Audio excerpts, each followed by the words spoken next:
O que foi a República Velha? A República Velha foi um período da história que começou em 1889 com a proclamação da República e terminou em 1930 quando Getúlio Vargas chegou ao poder. Ou seja, foram mais ou menos 41 anos. Esse período ficou marcado pelo domínio das elites agrárias. Traduzindo, quem mandava no Brasil eram os grandes fazendeiros. Isso faz muito sentido quando a gente olha para o Brasil daquela época. O país era basicamente rural. A economia girava em torno da agricultura, principalmente do café. Indústria? Quase nada. Tecnologia? Muito pouco. Direitos trabalhistas? Esquece. Democracia de verdade? Também não tinha muito não. Na teoria, o Brasil tinha virado uma república moderna, mas na prática o poder continuava concentrado na mão de poucos. Para entender a República Velha, primeiro precisamos lembrar rapidamente como a monarquia acabou. O Brasil era governado por Dom Pedro II, havia décadas, só que no final do século XIX o Império começou a perder apoio. Os militares estavam irritados, a Igreja Católica também tinha conflitos com o governo. Os fazendeiros ficaram revoltados depois da abolição da escravidão em 1888, porque não receberam indenização nenhuma. Então o Império começou a ficar isolado. Em 15 de novembro de 1889 acontece a proclamação da República. Quem liderou isso foi o Marechal Deodoro da Fonseca. E aqui tem uma coisa curiosa, a população praticamente não participou. Muita gente nem entendeu o que estava acontecendo. Tem historiador que fala que o povo assistiu aquilo bestializado, ou seja, sem entender direito. Do nada o Brasil deixou de ser monarquia e virou uma república. O primeiro presidente do Brasil foi Deodoro da Fonseca. Só que o governo dele foi extremamente turbulento. O país estava tentando se reorganizar politicamente, economicamente e socialmente.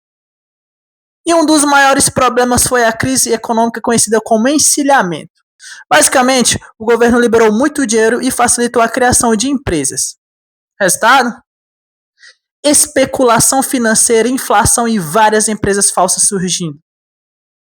Muita gente tentou enriquecer rápido. Deu ruim. A economia ficou bagunçada. Além disso, Deodoro começou a agir de forma autoritária. Chegou até a fechar o Congresso. Só que isso pegou muito mal.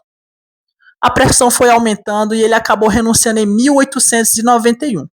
Depois da renúncia de Deodoro, quem assumiu foi Floriano Peixoto. E esse cara ficou conhecido como Marechal de Ferro. Por quê? Porque ele governava de maneira dura e reprimia revoltas sem dó. E revoltas não faltaram. Durante o governo dele aconteceram conflitos importantes, como a Revolta da Armada.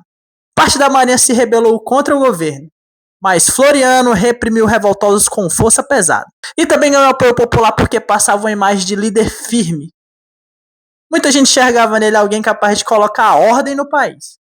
Durante esse início da República foi criada a Constituição de 1891. E ela trouxe mudanças importantes. O Brasil virou oficialmente uma república presidencialista. Também passou a existir a separação entre a igreja e o Estado. Ou seja, o Brasil deixou de ter religião oficial. Outra mudança importante foi o federalismo.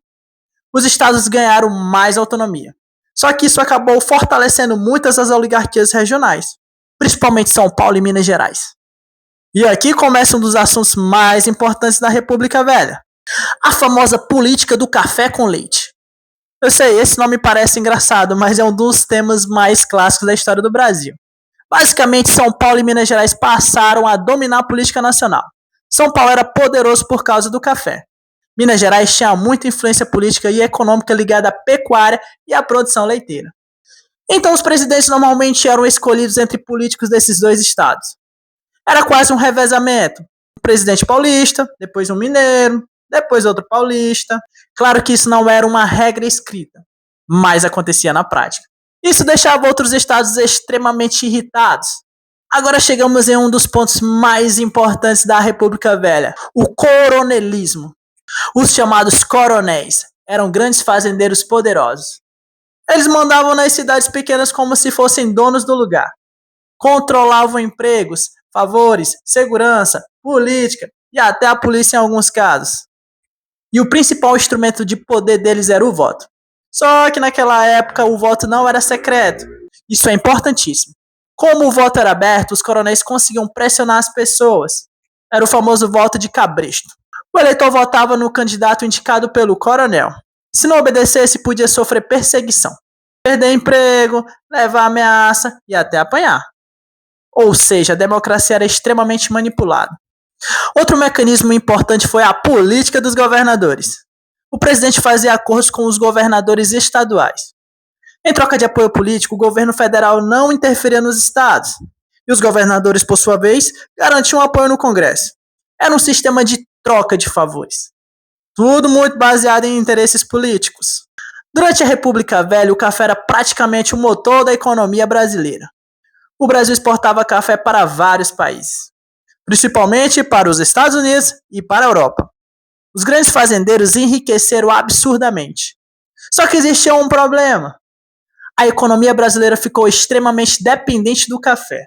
Isso era perigoso, porque se o preço do café caísse no mercado internacional, o Brasil sofria.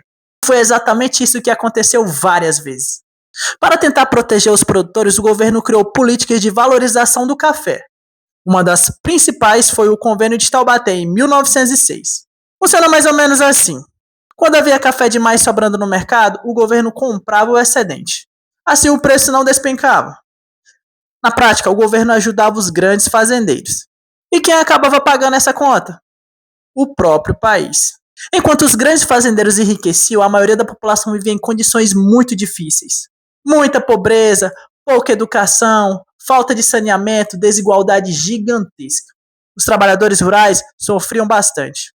E nas cidades a situação também era complicada. Muitos operários trabalhavam horas absurdas sem direitos trabalhistas. Sem férias, sem carteira assinada, sem proteção. Com o fim da escravidão, os fazendeiros passaram a contratar imigrantes europeus. Vieram muitos italianos, espanhóis, alemães e japoneses. O governo incentivava isso. Inclusive, existia uma ideia racista de embranquecer a população brasileira. Sim, isso fazia parte do pensamento de parte das elites daquela época. Os imigrantes foram fundamentais para o trabalho nas fazendas e também para o crescimento das cidades.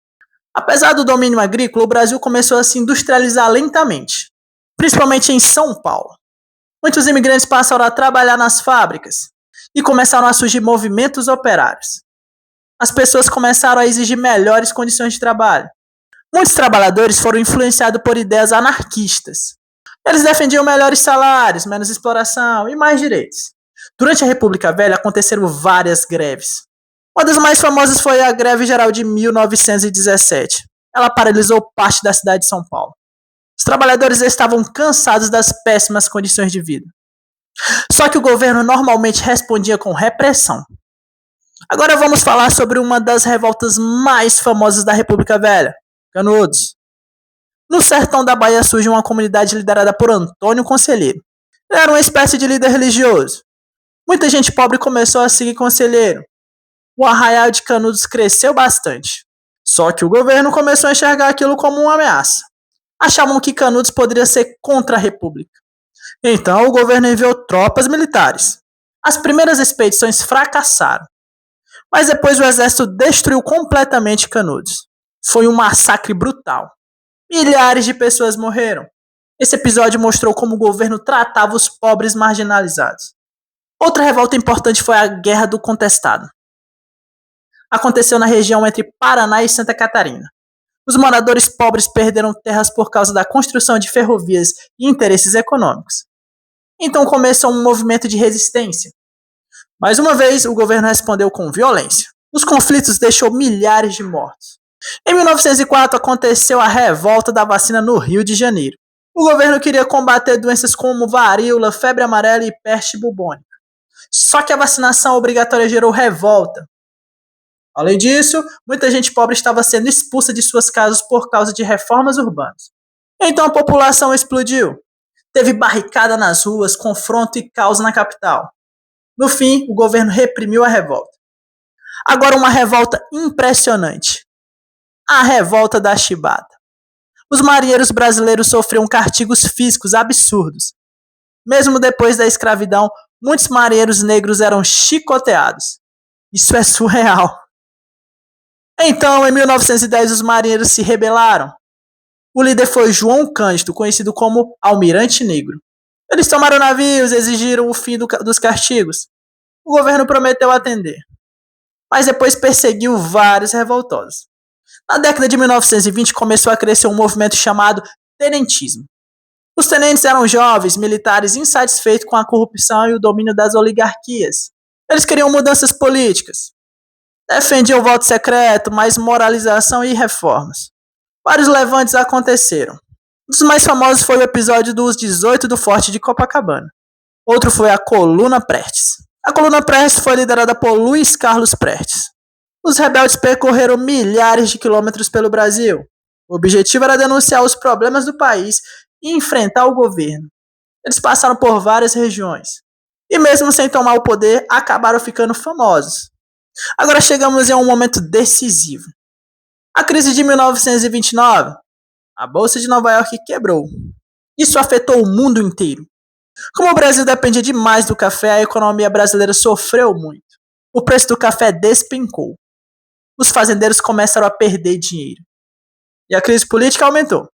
Em 1930 aconteceu a eleição presidencial. O candidato do governo era Júlio Prestes. Só que Minas Gerais rompeu com São Paulo e apoiou o gaúcho Getúlio Vargas. Quando Júlio Prestes venceu, surgiram acusações de fraude. A tensão aumentou ainda mais após o assassinato de João Pessoa, aliado de Vargas. Então começou a Revolução de 1930. Getúlio Vargas chegou ao poder. E a República Velha chegou ao fim. A República Velha foi um período cheio de contradições.